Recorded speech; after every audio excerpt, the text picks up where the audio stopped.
کہتے ہیں۔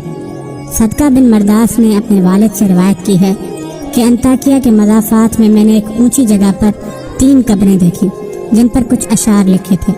پہلی قبر پر لکھا تھا، زندگی سے وہ شخص کیا مزہ لے سکتا ہے جو یہ جانتا ہو کہ خداوند عالم اس سے باز پرس کرے گا اور اس سے بندوں کے ساتھ کی جانے والی ناانصافیوں کا بدلہ لے گا اور جو نیکیاں اس نے کی ہیں ان کی جزا دے گا۔ دوسری قبر پر لکھا تھا، کیا لذت پائے گا وہ شخص جو یقین رکھتا ہو اس بات پر کہ ایک دن اچانک اس پر موت آ ہی جائے گی اور اس کی ساری بڑائی اور اس کا غرور چھین کر اس مٹی کے گھر میں ملا دے گی جس کا وہ مستحق ہے۔ تیسری قبر پر لکھا تھا کہ کیسے مزے لوٹے گا وہ شخص جس کا رخ ایک ایسی قبر کی طرف ہے کہ جس کی گھاٹ جوانوں کو بوڑھا کر دیتی ہے اور چہرے کے نقوش کو مٹا دیتی ہے اور بہت جلد جسم اور جوڑوں کو بوسیدہ کر دیتی ہے۔ یہ تینوں قبریں ایک ہی صف میں کوہان کی شکل میں بنی ہوئی تھی۔ راوی کہتا ہے کہ میں ایک بوڑھے شخص کے پاس جا کر بیٹھ گیا اور اس سے کہا کہ میں نے تمہاری بستی میں ایک عجیب بات دیکھی ہے۔ اس نے پوچھا کیا دیکھا ہے؟ تو میں نے اس سے یہ واقعہ بیان کیا۔ یہ سن کر وہ بوڑھا شخص کہنے لگا کہ جو تم نے ان کی قبروں پر دیکھا ہے ان کا قصہ تو اس سے زیادہ تعجب خیز ہے۔ میں نے اس سے کہا کہ سناؤ کیا ہے؟ اس نے کہا کہ یہ قصہ 3 بھائیوں کا ہے۔ ان میں سے ایک بڑا عہدیدار تھا جو بادشاہ کے ساتھ رہتا تھا اور شہروں اور لشکروں کے انتظام پر مامور تھا۔ دوسرا ایک مالدار تاجر تھا، وہ بھی بادشاہ کے خاص لوگوں میں شامل تھا۔ اور ان میں سے تیسرا بھائی ایک عبادت گزار شخص تھا جو اللہ کی عبادت کے لیے اپنے آپ کو فارغ کر چکا تھا۔ جب اس عبادت گزار بھائی کی موت قریب آئی تو دوسرے دونوں بھائی اپنے عبادت گزار بھائی کے پاس آئے اور اس سے کہنے لگے کہ اے بھائی، اگر تمہاری کوئی وصیت ہے تو ہمیں بتاؤ۔ تو جواب میں اس عبادت گزار بھائی نے کہا کہ اللہ کی قسم میرے پاس کوئی مال نہیں ہے کہ میں جس کی وصیت کروں، اور نہ ہی میرا کسی کے اوپر قرض ہے کہ جس کے لینے کی وصیت کروں، اور میں نے اس دنیا میں ایسی کوئی چیز بھی نہیں چھوڑی ہے کہ جس کے لوٹنے کا اندیشہ ہو، تو میں تمہیں کیا وصیت کروں؟ پھر اس کے عہدیدار بھائی نے کہا اے میرے بھائی، یہ میرا مال تیرے سامنے ہے، اس میں سے جو چاہے وصیت کرو۔ یہ سن کر اس عابد شخص نے اس سے منہ پھیر لیا۔ پھر اس کے تاجر بھائی نے کہا اے میرے بھائی، تجھے میری کمائی اور کثرت دولت کا پتہ ہے، شاید تیرے دل میں کسی بھلائی کا ارمان رہ گیا ہو جس کو مال خرچ کیے بغیر حاصل نہ کیا جا سکتا ہو۔ یہ میرا مال تیرے سامنے ہے، تم جو چاہے حکم کرو، میں اسے پورا کروں گا۔ یہ سننے کے بعد وہ ان دونوں کی طرف متوجہ ہوا اور کہنے لگا کہ مجھے تمہارے مال کی کوئی ضرورت نہیں ہے، لیکن میں تم دونوں سے صرف ایک وعدہ لینا چاہتا ہوں جس کو تم پورا کرنا اور اس میں وعدہ خلافی نہ کرنا۔ اس نے کہا کہ جب میں مر جاؤں تو مجھے غسل دے کر اور کفن پہنا کر ایک اونچی زمین میں دفن کر دینا اور میری قبر پر یہ اشعار لکھ دینا، زندگی سے وہ شخص کیا مزہ لے سکتا ہے جو یہ جانتا ہو کہ خداوند عالم اس سے باز پرس کرے گا اور اس سے بندوں کے ساتھ کی جانے والی ناانصافیوں کا بدلہ لے گا اور جو نیکیاں اس نے کی ہیں ان کی جزا دے گا۔ پھر اس نے کہا کہ جب تم یہ کام کر لو تو 3 دن تک روزانہ میری قبر پر آیا کرنا، شاید تمہیں کوئی نصیحت نصیب ہو۔ اس کی موت کے بعد اس کے بھائیوں نے ایسا ہی کیا اور اس کا عہدیدار بھائی اپنے لشکر کے ساتھ 3 دن تک اس کی قبر پر آتا اور اتر کر ان اشعار کو پڑھتا اور رونے لگتا۔ جب تیسرا دن ہوا تو لشکر کے ساتھ حسب معمول آیا اور اتر کر رونے لگا۔ پھر جب اس نے واپسی کا ارادہ کیا تو اس نے قبر کے اندر سے دھڑام کی آواز سنی۔ اس سے پہلے کہ اس کا دل اس آواز کے خوف سے پھٹ جاتا، وہ گھبراہٹ اور خوف کے عالم میں وہاں سے واپس ہوا۔ جب رات ہوئی تو اس نے اپنے بھائی کو خواب میں دیکھا اور اس سے پوچھا اے میرے بھائی، تمہاری قبر سے جو آواز سنی تھی وہ کیا تھی؟ اس نے کہا کہ وہ ہتھوڑے کی آواز تھی۔ مجھ سے کہا گیا کہ تو نے مظلوم کو دیکھا اور پھر بھی اس کی مدد نہ کی۔ چنانچہ وہ شخص غمزدہ حال میں اٹھا اور اپنے بھائی اور دوسرے خاص لوگوں کو بلایا اور کہا کہ میں سمجھتا ہوں کہ ہمارے بھائی نے جو اپنی قبر پر اشعار لکھنے کی وصیت کی تھی اس کا مقصد مجھے تنبیہ کرنا تھا، اور میں تمہیں گواہ بناتا ہوں کہ آئندہ میں تمہارے درمیان نہیں رہوں گا۔ چنانچہ اس نے سلطنت کی امارت چھوڑ دی اور وہ پہاڑوں اور صحراؤں میں رہنے لگا اور وہاں عبادت الہی میں مصروف ہو گیا، یہاں تک کہ اس کی موت کا وقت قریب آیا۔ اس وقت وہ چرواہوں کی ایک جماعت کے ساتھ تھا۔ جب اس کے بھائی کو خبر پہنچی تو وہ حاضر ہو گیا۔ اے بھائی، کوئی وصیت نہیں کرنی؟ اس نے کہا میرے پاس کوئی مال نہیں کہ جس کی وصیت کروں، لیکن تم سے ایک وعدہ لینا چاہتا ہوں کہ جب میں مر جاؤں تو میری قبر تیار کر کے مجھے میرے بھائی کے پہلو میں دفنا دینا اور میری قبر پر یہ اشعار لکھ دینا۔ کیسے لذت پائے گا وہ شخص جس کو یقین ہو کہ ایک دن اچانک اس پر موت آ جائے گی اور اس کے غرور اور تمام بڑائیوں کو چھین کر قبر کی اس مٹی میں ملا دے گی جس کا وہ مستحق ہے۔ پھر 3 دن تک میری قبر پر آیا کرنا اور میرے لیے دعا کرنا، شاید اللہ مجھ پر رحم فرمائے۔ چنانچہ اس کی موت کے بعد اس کے بھائی نے اس کی وصیت پر عمل کیا، روز اس کی قبر پر آ کر روتا اور اس کے لیے دعا کرتا۔ جب تیسرے دن دعا کرنے کے بعد واپس ہونے لگا تو اس نے ایک شدید آواز سنی، جس کو سن کر اس کی عقل زائل ہونے کے قریب ہو گئی اور وہ بے چینی کے عالم میں وہاں سے چلا گیا۔ رات کو اس نے اپنے بھائی کو خواب میں دیکھا تو اس کی طرف لپکا اور پوچھنے لگا کہ اے بھائی، کیا تم ہماری ملاقات کے لیے آئے ہو؟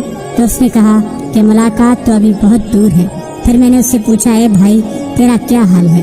اس نے کہا کہ میں خیریت سے ہوں، توبہ کتنی خوبیوں اور بھلائیوں کے جامع ہے۔ پھر میں نے اس سے پوچھا کہ ہمارا دوسرا بھائی کیسا ہے؟ اس نے کہا وہ تو نیک پیشوا لوگوں کے ساتھ ہے اور سکون کے ساتھ جنت کے مزے لے رہا ہے۔ میں نے پوچھا میرا کیا حال ہوگا؟ تو اس نے کہا کہ جس نے دنیا و آخرت کے لیے جو کچھ کیا ہے وہ اسی کی جزا پائے گا، بس تم اپنی مالداری کو فقیری سے پہلے غنیمت سمجھو۔ راوی کا بیان ہے کہ اس کے بعد اس شخص نے دنیا سے کنارہ کشی اختیار کر لی اور اپنے مال و جائیداد کو بانٹ کر اللہ تعالیٰ کی عبادت میں لگ گیا۔ اس کا ایک بیٹا تھا جو کہ بڑا ہو کر ایک خوبصورت اور باکمال نوجوان بنا اور اس نے تجارت شروع کی، یہاں تک کہ اس نے تجارت میں ایک اہم مقام حاصل کر لیا۔ جب اس کے باپ کی موت قریب آئی تو اس نے اپنے باپ سے کہا کہ ابا جان کوئی وصیت نہیں کرو گے؟ جس کے جواب میں اس کے باپ نے کہا کہ اے میرے بیٹے، تیرے باپ کے پاس کوئی مال ہی نہیں کہ جس کی وہ وصیت کرے، لیکن میں تجھ سے ایک وعدہ لیتا ہوں کہ جب میں مر جاؤں تو مجھے اپنے چچوں کے ساتھ دفنا دینا اور میری قبر پر یہ اشعار لکھ دینا۔ کیسے مزے لوٹے گا وہ شخص زندگی سے کہ جس کا رخ ایک ایسی قبر کی طرف ہو جس کی گھاٹ نوجوانوں کو بوڑھا کر دیتی ہے اور چہرے کا رنگ اڑا دیتی ہے اور بہت جلد جسم اور جوڑوں کو بوسیدہ کر دیتی ہے۔ میرے بیٹے، جب تم یہ کام کر لو تو 3 دن تک تم میری قبر پر آ جایا کرنا اور میرے لیے دعا کرنا۔ اس نوجوان نے اپنے باپ کی وصیت پر عمل کیا اور روزانہ اس کی قبر پر آ کر ان اشعار کو پڑھتا اور اپنے باپ کے لیے دعا کر کے چلا جاتا۔ جب تیسرے دن وہ دعا کر کے واپس لوٹنے لگا تو اس نے ایک خوفناک آواز سنی جس سے اس کی جلد سکڑ گئی اور اس کا رنگ اڑ گیا اور وہ بخار کی حالت میں واپس گھر آئے۔ رات کو خواب میں اس کا باپ آیا اور اس سے کہنے لگا کہ اے میرے بیٹے، تم میرے پاس آنے کے نزدیک ہو اور موت تمہارے قریب تر ہے، بس تم اپنے سفر کی تیاری کر لو اور کوچ کا بندوبست کرو اور اپنا سامان اس گھر سے باندھ لو جس سے تمہیں نکلنا ہے، اس گھر کی طرف جس میں تمہیں جانا ہے، اور زندگی سے لمبی لمبی امیدیں لگا کر دھوکے میں نہ رہو جیسے تم سے پہلے لوگ دھوکے میں رہے اور اپنی آخرت کے معاملے میں کوتاہی کرتے رہے، جس کے نتیجے میں موت کے وقت ان کو شدید ندامت لاحق ہوئی اور اپنی عمر کی بربادی پر افسوس کرتے رہے۔ نہ ان کے افسوس نے ان کو کوئی فائدہ پہنچایا اور نہ ہی کوتاہیوں پر شرمندگی نے ان کو اس شر سے نجات دلائی جس کا سامنا وہ قیامت کے دن کریں گے۔ اے میرے بیٹے، جلدی کر جلدی کر جلدی کر۔ عبداللہ بن صدقہ کہتے ہیں کہ جس بوڑھے نے یہ واقعہ سنایا اس نے بتایا کہ جس رات کو اس نوجوان نے یہ خواب دیکھا، صبح کو جب میں اس کے پاس گیا تو اس نے وہ خواب ہمیں سنایا اور اس نے کہا کہ مجھے یقین ہے کہ بات ایسی ہی ہے جیسے میرے باپ نے کہی، اور میں سمجھتا ہوں کہ موت میرے سر پر منڈلا رہی ہے۔ اس نے اپنے رشتہ داروں اور لین دین والوں سے معاملات صاف کیے اور لوگوں کو الوداع کہا۔ جواب میں لوگوں نے بھی اس سے الوداع کہا۔ اس کو دیکھ کے ایسا لگ رہا تھا جیسے کسی کو کسی چیز سے ڈرایا گیا ہو اور اس کو اس کی توقع بھی ہو۔ اس نے کہا کہ میرے باپ نے کہا جلدی کر جلدی کر جلدی کر۔ ان تینوں سے مراد یا تو 3 لمحات ہو سکتے ہیں جو کہ گزر چکے ہیں، یا 3 دن ہو سکتے ہیں جن کا مجھے نہیں پتا کہ کیسے گزریں گے، یا 3 مہینے اور 3 سال ہو سکتے ہیں۔ مجھے نہیں لگتا کہ اس وقت تک میں زندہ رہوں گا اور میں نہیں چاہتا کہ ان سے مراد 3 سال ہوں۔ چنانچہ وہ 3 دن تک اپنی بخشش کرواتا رہا اور مال صدقہ کرتا رہا۔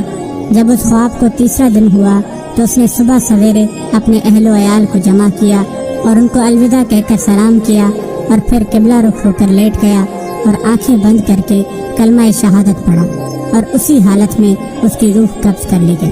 اس کے بعد ایک عرصے تک لوگ گاہے بگائے دور دراز سے اس کی قبر پر آتے تھے اور وہاں نماز پڑھتے تھے۔ میرے محترم بھائیوں اور بہنوں، اس واقعے سے ہمیں وہی 3 نصیحتیں ملتی ہیں جو کہ ان 3 بھائیوں کی قبروں پر لکھی تھی۔ پہلی نصیحت یہ ہے کہ ایک دن آئے گا جب ہم اللہ کے حضور کھڑے ہوں گے اور ہم سے ایک ایک چیز کا حساب ہوگا، اور اس میں کوئی شک نہیں کہ ہم اپنے اعمال کے مطابق سزا اور جزا پائیں گے۔ لہٰذا جو شخص اس بات کا ادراک کر لے گا وہ اس جھوٹی دنیا کی رنگینیوں کے مزے لینا چھوڑ دے گا اور نیکیوں کے پلڑے کو بھاری کرنے میں مصروف ہو جائے گا۔ دوسری نصیحت یہ ہے کہ ایک دن اچانک موت ہمارے دروازے پر دستک دے گی اور ہماری شان و شوکت، دولت و ثروت، عزت و عظمت کو چکنا چور کر کے قبر کی مٹی میں ملا دے گی۔ جو شخص اس چیز کا ادراک کر لے گا وہ دنیا کی تمام لذتوں کو بھول جائے گا اور اپنی موت کی تیاری میں لگ جائے گا۔ اور تیسری نصیحت یہ ہے کہ قبر ایک ایسی خوفناک منزل ہے کہ جس کی گھاٹ تمام نوجوانوں کو بوڑھا کر دیتی ہے اور ان کے چہرے کا رنگ اڑا دیتی ہے اور بہت جلد ان کے جسم اور جوڑوں کو بوسیدہ کر دیتی ہے۔ جو شخص اس بات کا ادراک کر لے گا وہ اپنی جوانی پر اترانا چھوڑ دے گا اور اپنی جوانی کو دنیا کی ان جھوٹی لذتوں میں برباد کرنے کے بجائے اپنی آخرت کو سنوارنے میں وقف کرے گا۔ اور اس واقعے سے ہمیں یہ بھی معلوم ہوتا ہے کہ بے شک جو سچے دل سے اللہ تعالیٰ کی طرف رجوع کرتا ہے تو اللہ تعالیٰ اس کی تمام دعاؤں کو قبول فرماتا ہے۔ اس لیے ہمیں بھی چاہیے کہ ہر حال میں اللہ تعالیٰ کی طرف رجوع کریں۔ اللہ تعالیٰ ہم سب کو اس واقعے سے سبق حاصل کرنے اور اس پر عمل کرنے کی توفیق عطا فرمائے۔ آمین یا رب العالمین۔